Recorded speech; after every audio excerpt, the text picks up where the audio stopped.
વિતરણ તથા મૃત્યુનિધિ સહાય ચેકનું અધિકારીઓ તથા ગ્રામજનો, ખેડૂતો, મહાનુભાવોની ઉપસ્થિતિમાં ધારાસભ્યના હસ્તે વિતરણ કરવાનો કાર્યક્રમ યોજાયો હતો। ડભોઈ તાલુકાના વસઈ ગામે નીલકંઠેશ્વર મહાદેવ મંદિર ખાતે દિવસે વિવિધ કાર્યકારી સહકારી મંડળી લિમિટેડના સહકારી વર્ષ 2025 અંતર્ગત મંડળીના સભાસદો પૈકી પ્રથમ વર્ષ મૃત્યુનિધિ સહાય અંગે ખાપણ ખર્ચ પેટે ₹2000ના ચેકનું વિતરણ તેમજ મંડળીના નફામાંથી તમામ સભાસદોને ગિફ્ટ વિતરણ ધારાસભ્ય શૈલેષભાઈ મહેતાના હસ્તે કરવામાં આવ્યું।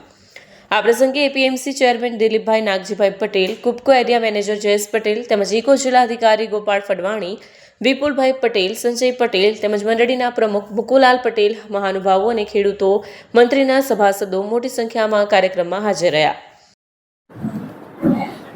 વસઈ ડભોઈ તાલુકાનું ગામ છે ને વસઈ સહકારી મંડળી દ્વારા આજે સહકાર સે સમૃદ્ધિ વિષય અંતર્ગત એક સંમેલન જેવું યોજવામાં આવ્યું, જેમાં સહકારી મંડળીના કર્મચારીઓનું પણ સન્માન કરવામાં આવ્યું।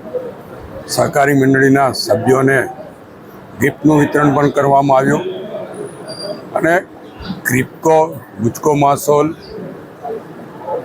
સહિતના અધિકારીઓ દ્વારા અહીંના ખેડૂતોને સરકારની જે યોજનાઓ છે, સહકારી ખાતાની જે યોજનાઓ છે એ બાબતને સમજ આપવામાં આવી કે જેના કારણથી ખેડૂત એનો ઉપયોગ કરીને એમને પાક વધારી શકે, ખેતી સારી કરી શકે, પ્રાકૃતિક ખેતી તરફ વળી શકે અને ઓછા ખર્ચે વધુ ઉત્પાદન કરી શકે એ બાબતને અહીંયા આગળ ક્રિપકોના અધિકારી જયેશભાઈ અને ગુજકો માસોલના અધિકારીઓ તરફથી માહિતી પણ આપવામાં આવી।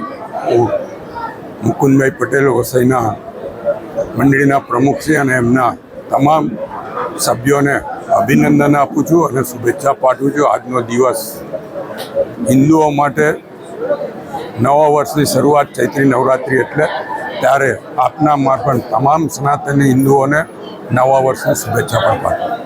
વિડીયો જર્નાલિસ્ટ ફઝલ રઝાક ખત્રી સાથે સત્યા ટીવી ન્યૂઝ ડભોઈ।